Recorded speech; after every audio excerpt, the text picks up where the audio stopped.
What do I hate most about England? There's so many things. Being the very modest and extremely sophisticated Frenchman I am, I would have to say the weather and the food just don't cut it in this country. I'll refrain, because if people watch this, I'll get hell out there. What we do is we design all of the places that you get to visit in Fable 2. We make all the tools that are used for the development of Fable 2. The way we would design an area, this tends to be slightly different depending on the type of area it is. What we start with is the plan. Then what we do is we actually white box it, and that means we, in a very simple art package, we'll just rough it out, get our scale, make sure all the critical dimensions to ensure that the navigation systems will all work. And we do that fairly quickly in a program called SketchUp. That gives us a rough version of a region, which we can give to the artists. And they can take straight into their art package, and then they can make it look really nice. This week we're having a bug blitz, which is something we do now and again. The reason for that is that ever so often the build gets a bit clogged up and messy, and we have some reliability problems. So this week we've decided to have everyone sit down and work through some of the bugs. Unfortunately, Sam, you've come at a really bad time. We've all got major technical issues at the moment and can do no meaningful work. I can pretend to work. I do that all day. Well, what I did at the start when I was asked to put the art style for the game together is I researched every aspect of the art of the game and made sure it was consistent with the design vision for the game. When we were doing the environments, what you've got to do is split up the environment team into architectural and organic for a start. There's definitely people that are more organic than others. Quite a few hippies on the team. Well, currently one of the tasks I'm involved in with Fable 2 is foliage, and that basically means creating all of the green stuff that you see within the game. Any of the flowers, any of the bushes, I have some part in producing, essentially. I think the distinguishing thing about the world of Fable is that there's an introduction of colour.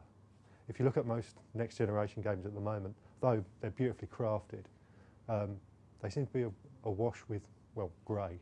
The foliage and the local detail, as we call it in Fable 2, is very much more detailed. We're trying to go for a lot more on every front, really. So we've got a lot more different kinds, we've got a lot more different feels, generally we've expanded the foliage as much as we could.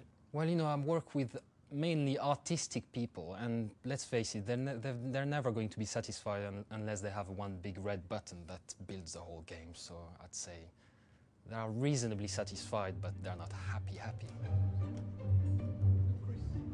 I'm debugging the particle system and why at the moment the particles are really big and fat and ugly and they don't die out. So right now that's what I'm doing. We do have fast travel now, and even just travelling on foot is different in Albion now. In the first game, the world looked amazing, but it was kind of frustrating because you couldn't go everywhere you wanted to go. Those restrictions have been taken away now. You can go everywhere now.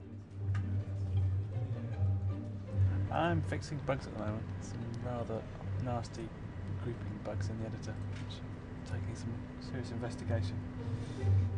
What we have here, we can see that this is the last month. The blue bars show us what's been fixed, and the red ones, all the bugs that have gone in. So the last 2 days we've had a peak there, which is good, which means people are fixing things.